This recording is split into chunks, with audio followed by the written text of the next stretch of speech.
Assalamualaikum warahmatullahi wabarakatuh. Bagaimana kabarnya anak-anakku? Ya, alhamdulillah kita bisa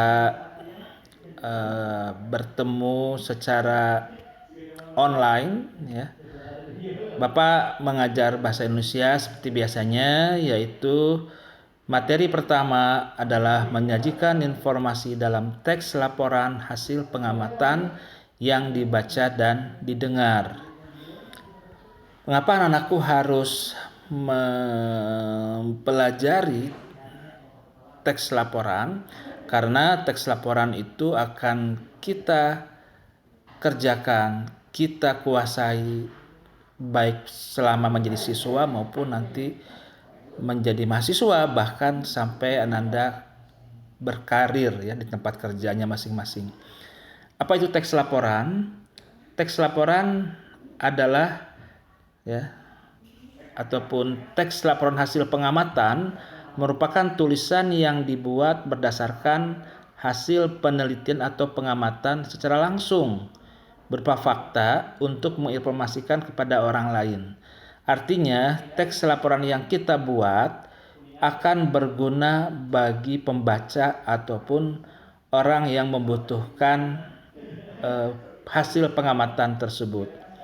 Beberapa bagian dalam teks laporan, pertama adanya yang harus ditulis adalah nama kegiatan. Misalnya mengamati apa, laporan pengamatan seperti apa, itu harus disebutkan namanya. Selanjutnya adalah lokasi atau tempat pengamatan dilaksanakan. Kemudian waktu mulai apakah itu hari, tanggal, bulan, tahun, ya, termasuk jamnya pukul berapa sampai berapa.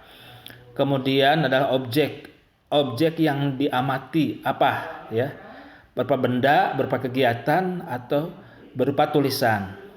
Dan yang terakhir yang paling penting adalah hasil pengamatan. Biasanya hasil pengamatan lebih panjang karena berupa teks penjelasan ya apa yang hasil kita amati. Ya, maksudnya hasil pengamatan yang telah kita amati disampaikan secara jelas dan memuaskan. Nah, kemudian bagaimana cara membuat laporan yang baik dan benar? Ya, ada langkah-langkahnya. Yang pertama adalah melakukan pengamatan terhadap satu objek. Ya.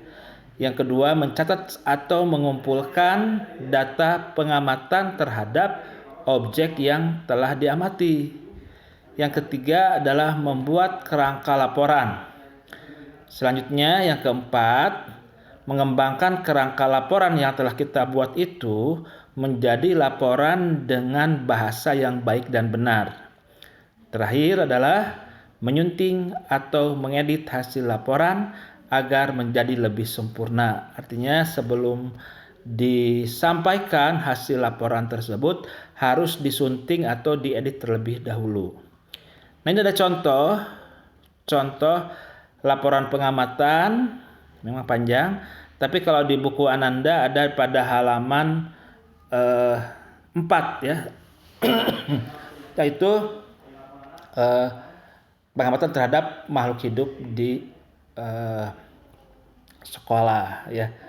Nah, tugas Ananda adalah bagaimana membuat laporan hasil pengamatan tersebut pada halaman 5. Itu saja yang Bapak ingin sampaikan. Mudah-mudahan Ananda bisa melaksanakannya, yaitu Bapak mengingatkan Ananda semua mengerjakan kegiatan 11 halaman 5 ya, dengan teksnya yaitu laporan hasil pengamatan dengan mengamati makhluk hidup di sekitar kita ya.